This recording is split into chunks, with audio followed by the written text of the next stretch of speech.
আমি জান্নাতকে মারতে পারবো, জান্নাত কখনো ভাবতেও পারেনি। পলাশ জান্নাতকে নিজে থেকে ছাড়িয়ে জান্নাতের চোখাচোখি হয়ে পড়লো।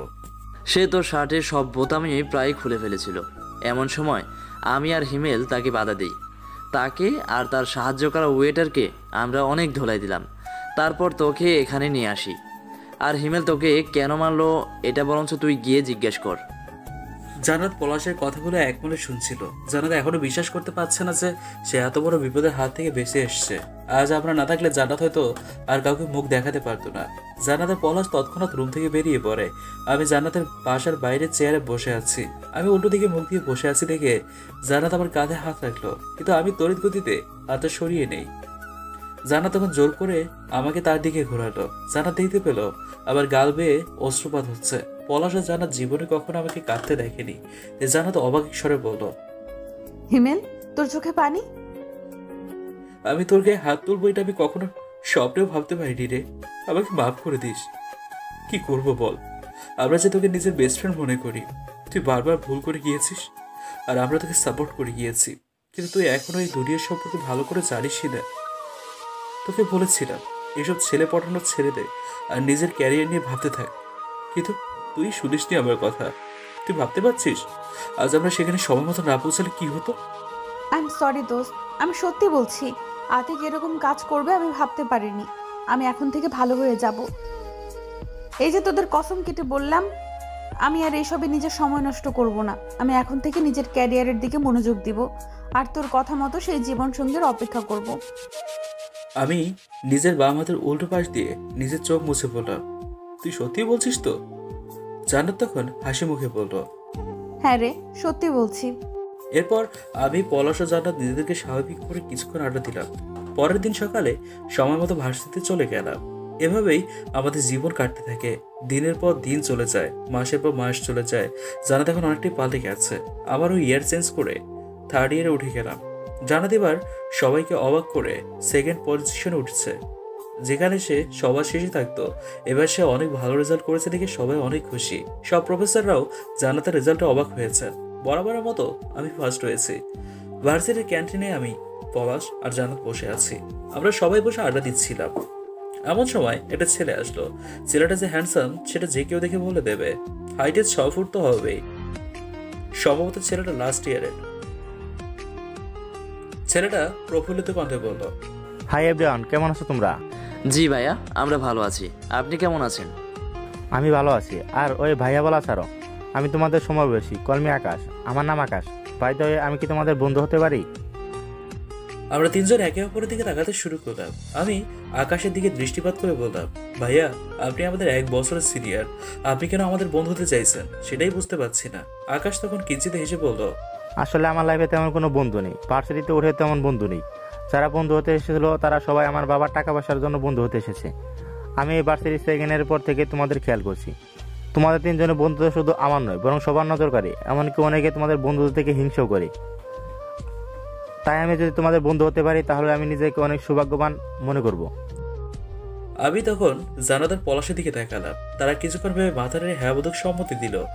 এরা যখন রাজি তাহলে আমার রাজি না হয়ে উপায় আছে কি?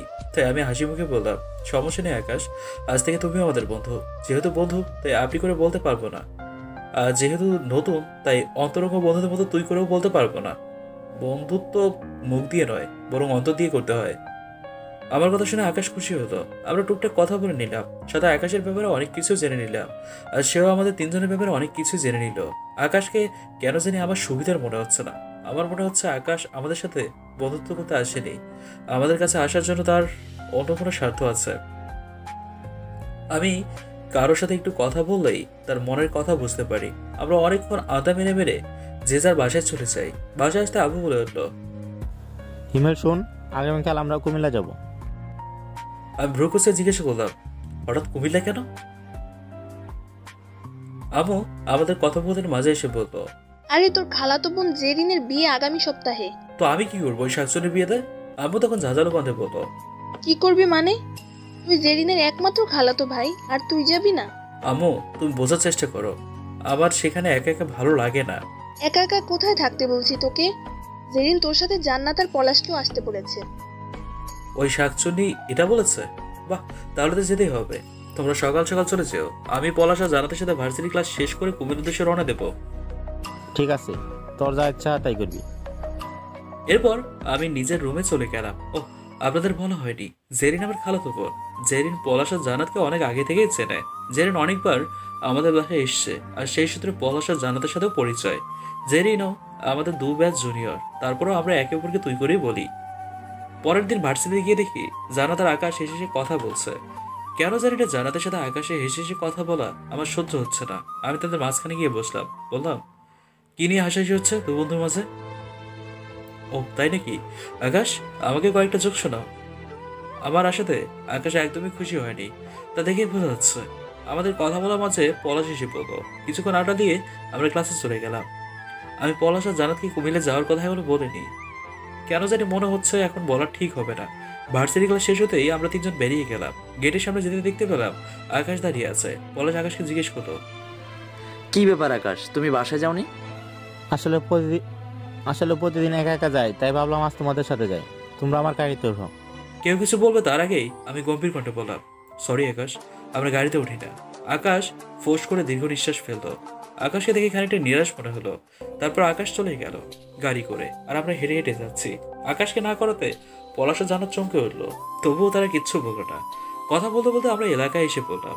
রাস্তার পরে আসতে দুজনকে বললাম, শোন, তোদের সাথে কথা ছিল, এখন তোরা বাসায় গিয়ে নিজেদের ব্যাগ প্যাক করে নিবি।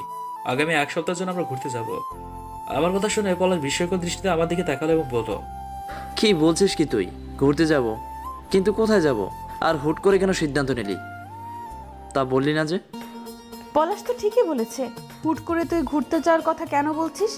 আর আগে বললে আমরা আকাশকেও বলতে পারতাম।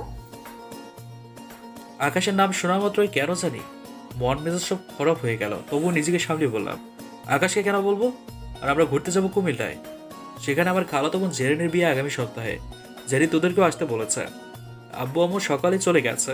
আমি ভাবলাম দিনগুলো কিরকম একঘেয়েমি হয়ে যাচ্ছে, তাই একটু হাওয়া বদল করে আসলে মতো হয় না। এখন তোরা কি যাবি নাকি বল? না গেলে না হলে আমিও যাব না। আরে যাবো না মানে? অবশ্যই যাব। জেরিন যখন বলেছে তখন নিশ্চয়ই যাব। আর বিয়ে বাড়িতে যাওয়া মানে অনেক রকমের খানাপিনা তো রয়েছেই। হ্যাঁ, আমিও যাব। কখন রওনা দিবি? তোরা বাসায় গিয়ে প্রস্তুত হ, আমরা বিকেলে রওনা দেবো। যেতে যেতে অনেক রাত হয়ে যাবে, জ্যামে পড়লে তো নাউজুবিল্লাহ। তারপর আমরা যা যার বাসায় চলে গেলাম। বিকালের মধ্যে সবাই রেডি হয়ে সায়দাবাদ বাস স্টেশনে এসে পড়লাম। সেখান থেকে লাক্সামের টিকিট কেটে বাসে উঠে পড়লাম। একটু পর বাস রওনা দিল। আমি আর জান্নাত একসাথে বসছি, তাই পলাশ অন্য জায়গায় বসেছে। রাস্তাঘাটে তেমন কোনো জ্যাম নেই, তবুও রাত 10টা বেজে গেছে। আমরা মাত্র কুমিল্লার বিশ্ব রোডে আসলাম। বাস কুমিল্লা নূরজাহান হোটেলে এসে থামলো। এই হোটেলে অনেকবার এসেছি, বাংলাদেশের সব থেকে বড় রেস্টুরেন্ট বলে কথা। আমি নামলাম না। পলাশ অনেকবার বললো কিছু খেয়ে নিতে, কিন্তু আমি মানা করে দিয়েছি। পাশে ফিরে দিকে জান্নাত ঘুমোচ্ছে আমার কাঁধে মাথা রেখে। এখন খেতে গেলে জান্নাতের ঘুম ভেঙে যাবে, তাই তাকে ডিস্টার্ব করলাম না। জান্নাতকে ঘুমন্ত অবস্থায় অনেক মায়াবী লাগছিল। আমি জান্নাতের দিকে এক নজরে তাকিয়ে আছি। এমন সময় জান্নাতের মোবাইলটা বেজে উঠলো। ফোন ভাইব্রেশন মোডে থাকায় আওয়াজ হচ্ছে না। আমি জান্নাতের পার্স থেকে সাবধানতার সাথে মোবাইল বের করে দেখে আকাশ ফোন করেছে। আমাদের কারোর কাছে আকাশের নম্বর নেই, অথচ জান্নাতের কাছে আছে। আমি সাথে সাথে জান্নাতের মোবাইল সুইচ অফ করে দিলাম। এরপর মোবাইল পূর্বের জায়গায় রেখে দিলাম। রাত 11টার দিকে আমরা লাকসাম তিশা কাউন্টারে পৌঁছালাম। সেখান থেকে সিএনজি করে চলে গেলাম জেরিনদের বাসার সামনে। 3 তলা বিশিষ্ট বিল্ডিং, অনেক ভালো করে সাজানো হয়েছে। এলাকার কমিশনারের মেয়ে জেরিন, বিয়ে তো বিলাসবহুল ভাবেই হবে, এটাই স্বাভাবিক। আমরা বাসায় পৌঁছানোর সাথে সাথে সবাই আমাদের উপর খেপে গেল দেরি করে আসার জন্য।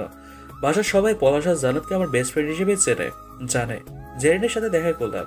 আমাদের দিকে জেরিন বলল, পলাশ আর জান্নাত, তোমরা এসেছো এতক্ষণে? আর এই হাদারাম, তুই এত দেরি করলি কেন? চুপ কর শাকচুন্নি, আসতে চাচ্ছিলাম না, এখানে এসছি, এটা তো 14 গোষ্ঠীর কপাল। জেরিন তাচ্ছিলের স্বরে বলল, আসছি। তোকে কে আসতে বলেছে? যা এখান থেকে। পলাশ আমাদের তর্ক থামানোর জন্য বলল, আসছে লাকি গাই, ওই বেটা নির্ঘাত কানা না হলে এইরকম শাকচুনিকে বিয়ে করতো? আর বিয়ে যদি করে ওই বেটা হবে এই দুনিয়ার সব থেকে আনলাকি গাই। আমার কথা শুনে জান্নাত আমাকে ধমক দিয়ে বলল, রাশেদ, তুই চুপ কর তো। জেরিন, তুমি বলো। আমি জেরিনের কথা শুনে কিঞ্চিত হেসে বললাম, বিয়ের পর সারাদিন লেক্সে শুধু শুধু জীবন কেটে যাবে তোর। জেরিন এবার আমার উদ্দেশ্যে বলল, তোকে তো প্রপোজ করেছিলাম, কিন্তু তুই তো অ্যাকসেপ্ট করলি না। তুই অ্যাকসেপ্ট করলেই তো আর এই বিয়ে করতাম না। আমি তখন জেরিনকে বললাম, শোন, এই হিমেলের এতটা খারাপ দিন আসেনি যে তোর মতো শাকচুন্নিকে বিয়ে করব। জেরিন আর কিচ্ছু বললো না। আমরা ডিনার করে নিলাম, তারপর আমরা হাসি তামাশা করে ঘুমোতে চলে গেলাম। জেরিন দেখতে মারাত্মক সুন্দর হলো, আমি তাকে বড় নজরে দেখি সবসময়।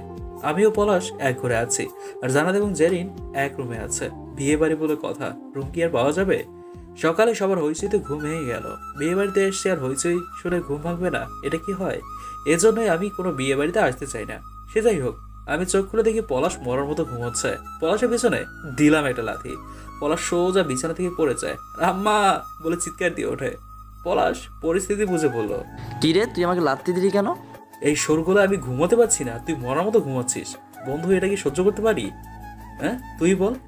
পলাশ তখন কাদাগত চেহারা নিয়ে বলল, কেউ একজন সত্যি কথাই বলছে যে মানুষের জীবনের সব থেকে বড় দুশ্মন হলো তারই কাছের বন্ধু। প্রভাত বাক্য শেষ হলে ফ্রেশ হয়ে নে, খেয়ে দিয়ে অনেক কাজ করতে হবে। পলাশ তখন জিজ্ঞাসা দৃষ্টিতে বলল, কি কাজ করতে হবে? আমরা না মেহমান? আরে বেটা, ঘোরাফেরা তো একটা কাজ না। পলাশ আর কথা না বেরিয়ে ফ্রেশ হতে চলে গেল। আমিও ফ্রেশ হয়ে নিলাম। এরপর আমরা ব্রেকফাস্ট করতে নিচে গেলাম। সবাই কোনো না কোনো কাজে ব্যস্ত।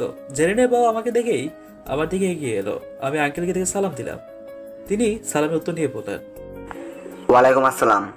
তোমার সাথে গতকাল আমার দেখা হয়নি, একমাত্র খালাতো বোনের বিয়েতে এসেছো, আর এভাবে ঘুরলে ফিরলে তো চলবে না। কাজ করতে হবে ইয়ন ম্যান। অলস শরীর শয়তানের আস্থানা, আর কর্মঠ শরীর। হ্যাঁ আঙ্কেল, আমি বুঝতে পেরেছি। আপনি নিজের মতো কাজ করুন, আর আমরা সব কাজ করে দেবো। এই তো বুঝতে পেরেছো। এরপর আঙ্কেল চলে গেল। তিনি যাওয়ার পর নিজে নিজেকে বললাম, সালা কেন যে এলাম এখানে। আঙ্কেল আমাকে দেখলেই ভাষণ শুরু করে দেয়। পলাশ তখন জিজ্ঞেস করতো, তা এখন কি করবি? এই হিমেল একবার যা বলে তা করেই ছাড়ে, তুই শুধু দেখে যা। এরপর আমরা ডাইনিং টেবিলে গিয়ে নাস্তা খেয়ে নিলাম। আমার চোখ শুধু জান্নাতকেই খুঁজছিল। একটু দূরে তাকাতে দেখলাম জান্নাত আমাদের দিকে আসছে। জান্নাত আমাদের কাছে এসে বলল, তোরা এখানে আর আমি তোদের খুঁজে বেড়াচ্ছি। আমার না বোরিং বোরিং লাগছে, চল না কোথাও একটা ঘুরতে যাই। এই হলো জানেজিকার বন্ধু। ঠিক আমাদের মনের সাথে তোর মন মিলে গেল, কিন্তু এত কাজ ফেলে যাব কিভাবে? আমি যখন বলেছি যাবো মানে যাবো, তোরা শুধু আমার পিছু পিছু আয়। আমার কথা শুনে দুজনে আমার পিছু পিছু হলো।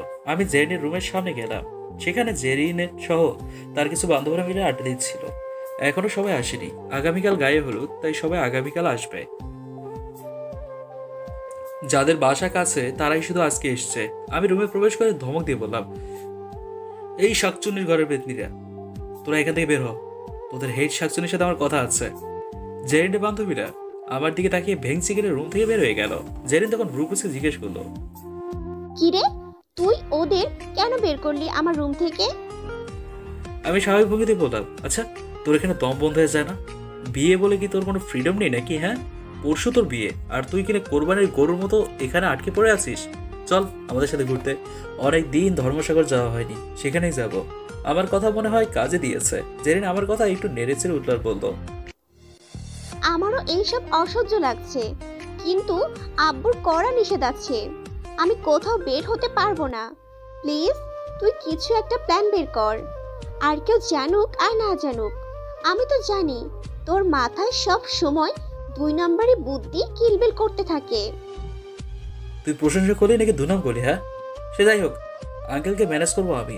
তুই শুধু আমার হাতে হ্যাঁ মেলাবি আর নাতে না মেলাবি। পরে পাল্টি খেলে তোর সাথে আমিও ফেসে যাবো। জেরিন তখন সায় দিল, বললো, ঠিক আছে, তুই যা বলবি তাই হবে। এরপর আমি জেরিন, পলাশ আর জান্নাতকে নিয়ে আঙ্কেলের কাছে গেলাম। জেরিনের আব্বু অর্থাৎ আঙ্কেল আমাদের একসাথে থেকে জিজ্ঞেস করলো, কিছু বলবে তোমরা? আঙ্কেল আমি নয়, জেরিন কিছু বলতে চায় আপনাকে। আমার কথা শুনে আঙ্কেল জেরিনের দিকে তাকালো। জেরিন তো ভয়ে চুপসে গেল একেবারে। আমি আবারও বললাম, আঙ্কেল জেরিন আপনাকে বলতে ভয় পাচ্ছে, তাই আমি বলছি। আসলে জেরিনের হবু বোন নিলয় জেরিনের জন্য কিছু গিফট কিনেছে, কিন্তু সে বিয়ের আগে হবু শ্বশুরবাড়িতে আসতে চায় না। আপনি জেরিনকে বাসা থেকে বের হতে মানা করেছেন, তাই জেরিন আমাকে বললো। এখন আপনি যদি পারমিশন দেন তাহলে আমরা গিয়ে সেই গিফটগুলো নিয়ে আসতাম। সাথে জেরিনকে নিয়ে গেলে আরো অনেক ভালো হতো।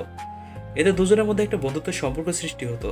আর আমি তো শুনেছি আপনি আর আন্টিও কলেজ লাইফে বন্ধু ছিলেন, তারপর আপনাদের মাঝে ভালোবাসা হয়, তারপর পালিয়ে বিয়ে করেন। সে যাই হোক, আঙ্কেল আপনি কি পারমিশন দেবেন? আপনার চিন্তা করার কোনো দরকার নেই, আমরা তিনজন সারাক্ষণ জেরিনের সাথে থাকবো। আঙ্কেল আমার কথা শুনে তীক্ষ্ণ দৃষ্টিতে জেরিনের দিকে তাকালেন। জেরিন আমার কথা মতো মাথা নেড়ে হ্যাঁ বোধক সম্মতি জানালো। আঙ্কেল তখন হাসি মুখে বললেন, ঠিক আছে, দুপুরে খেয়ে দিয়ে বের হবে আর সন্ধ্যার আগে চলে আসবে। বিয়ের আগে মেয়ে বাসার বাইরে থাকলে ভালো দেখায় না। হিমেল, তুমি অত্যন্ত জ্ঞান বুদ্ধি সম্পন্ন একটা ছেলে, তাই তোমার উপর ভরসা রেখে আমি মেয়েটাকে ছাড়ছি। এই বলে আঙ্কেল চলে গেল। আর সাথে সাথে পলাশ আমাকে জড়িয়ে ধরল আর প্রফুল্লিত কণ্ঠে বলল, জিও দোস্ত, তোর বুদ্ধির জবাব নেই। জেরিন আর চোখে আমার দিকে তাকিয়ে বলল, এখন তোদের আসল মতলব বুঝেছি। তোরা ঘুরতে যাবি, আর এই জন্য তোরা আমাকে ব্যবহার করেছিস। আরে এত হাইপার হওয়ার কিচ্ছু নেই, যাত্রাপথে তোর এই মাস্টারকেও পিক করে নেব। জেরিন তখন প্রফুল্লিত হয়ে বলল। সত্যি?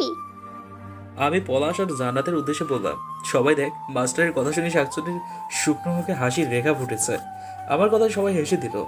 দুপুর পর্যন্ত সবাই টুকটাক লোক দেখানো কাজ করে নিলাম। এরপর গোসল করে আমার পছন্দের নীল শার্ট আর কালো জিন্স প্যান্ট পরে নিলাম। শার্ট প্যান্টের সাথে ইন করে নিলাম স্মার্ট ওয়াচ আর নেভি ব্লু সানগ্লাস তো আছেই। পলাশ একটা লাল শার্ট আর নীল জিন্স পরেছে। আমরা আমাদের রুম থেকে বের হয়ে জেনের রুমের সামনে গেলাম। জেনের রুম লক করা ভেতর থেকে, তাই আমি দরজা টোকা দিয়ে বললাম, কিরে শাকচুনি দল, তোদের শাস্তি এত সময় লাগে কেন? জেরিন, তুই আমার বেস্ট ফ্রেন্ডকেও তোর মতো শাকচুনি বানিয়ে দিসনি তো? হ্যাঁ? আমার কথা বলা 2 মিনিট পর জেরিন রুমে দরজা খুলে দিল। জেরিন আর জান্নাত অনেক সুন্দর করে সেজেছে। দুজনের রূপে বর্ণনা না দিতে পারলেও জান্নাতকে বরাবর থেকে আরো বেশি মায়াবী লাগছে। আমি জেরিনের দোষে বললাম, ইস, নীলয় ভাইয়া তো আজকে হার্ট ফিল করবে এই শাকচুন্নি মার্কের সাজ দেখলে। জান্নাত আমাকে থামিয়ে দিয়ে বলল, হিমেল, তুই কেন জেরিনকে এত খেপাস? জেরিনকে আজ সত্যি অনেক সুন্দর লাগছে। ফিমেল এই রকমই, আর তোমাকেও তো হুড়পড়ির মতো লাগছে। আমি দুজনকে থামিয়ে বললাম, এখন একে অপরের প্রশংসা না করে চল খেয়ে দিয়ে গাড়ি নিয়ে বের হবো। আর জেরিন, তুই কি তোর মাস্টারকে ফোন করে দিয়ে বলেছিলি ধর্মসভার কাছাকাছি আসতে? তোর মতো ঢিলামি করি না আমি। নিলয় ঠিক জায়গায় ঠিক সময় পৌঁছে যাবে। এরপর আমরা সবাই খেয়ে বড়দের থেকে বিদায় নিয়ে আঙ্কেলের গাড়ি করে বেরিয়ে পড়লাম। আঙ্কেল ড্রাইভার দিতে চেয়েছিল, কিন্তু আমি মানা করে দিই। এদিকে রাস্তায় কোনো জ্যাম নেই। দুপুরের কড়া রোদের বেগ কমাতে না কমতেই পৌঁছে গেলাম ডিএসপিতে। ডিএসপি অর্থাৎ ধর্মসাগরের পাড়ে বসে লেকের টলমল খাওয়া পানি দেখার মতো মনোরম দৃশ্য কুমিল্লায় নেই। যারা কুমিল্লাবাসী তাদের কাছে এই দৃশ্য পরিচিত। সে যাই হোক, আমরা গাড়ি থেকে নেমে পড়লাম। আমাদের দেখে একজন সুদর্শন পুরুষ এগিয়ে আসলো আমাদের কাছে। জেরিন তাকিয়ে দেখে হাসি মুখে এগিয়ে গেল। আমাদের চিনতে অসুবিধা হলো না যে এই সেই মাস্টার অর্থাৎ নিলয়। পলাশ আমার কানে ফিসফিসিয়ে বলল, দোস্ত, আমরা তো ভেবেছিলাম নিলয় ভাইয়া সব টিচারের মতোই ভুঁড়িওয়ালা হবেন, কিন্তু নিলয় ভাইয়া তো জিম করা 6 প্যাকওয়ালা শিক্ষক। আমি পলাশের কথার জবাব না দিয়ে নিলয় ভাইয়ের দিকে এগিয়ে গেলাম। হাত বাড়িয়ে বললাম, হ্যালো নিলয় ভাই, আমি হিমেল, জেরিনের কাজিন, আর এরা হলো আমার বন্ধু পলাশ আর জান্নাত। নিলয় ভাই আমার সাথে হ্যান্ডশেক মিলিয়ে বলল, হাই এভরিওয়ান। তাহলে তোমার জন্যই জেরিন সেখান থেকে বের হতে পেরেছে। তোমাকে অনেক ধন্যবাদ। জেরিন তখন আমাকে ব্যঙ্গ করে বলল, তুই বলতি না আমাকে যে বিয়ে করবে তার মতো পোড়া কপাল এই দুনিয়ায় আর কারো নেই। ভালো করে দেখ, এরই কপাল পড়তে চলেছে। বেটা, আমার হবু বরের 6 প্যাক বডি দেখেছিস? তোকে ফু মেরে উড়িয়ে দেবে। আমি পলাশ আর জান্নাতকে বললাম, এই জন্য এই শাকচুনিকে আনতে চাইনি। আমরা কোনো না কোনোভাবে বের হয়ে আসতে পারতাম। জেরিন একটু বেশি বকবক করে। আরে বাবা, তোরা কি এখানে এসেও ঝগড়া করবি নাকি? এইরকম মনোরম দৃশ্য উপভোগ করতে এসে ঝগড়া করার কোনো মানে নেই। নিলয় জান্নাতের কথা সায় দিয়ে বলল, মিস জান্নাত ঠিকই বলেছে, চলো সবাই লেকের পাড়ে গিয়ে বসি। আজকে তেমন লোকজন নেই। এমনিতেই এই জায়গায় সবসময় জনসমাগম থাকেই। আজকেও আছে বিভিন্ন বাদাম, ঝালমুড়ি, ফুচকা ইত্যাদি দোকানের সামনে। জান্নাত আমাকে বলল, এখানে কি এমনি এমনি বসে থাকবো নাকি? ফুচকা বা ঝালমুড়ি কিছু নিয়ে আয়। জহকুম মহারানী, কার কি লাগবে জলদি বল। সবার থেকে এক গাদা লিস্ট নিয়ে আমি আর পলাশ চলে গেলাম ফুচকা, ঝালমুড়ি আর বাদাম আনতে। সবার বলা মতো খাবার নিয়ে লেকের পাড়ে গেলাম। সেখানে গিয়ে আমার শরীরে রক্ত টকবগিয়ে ফুটতে থাকে।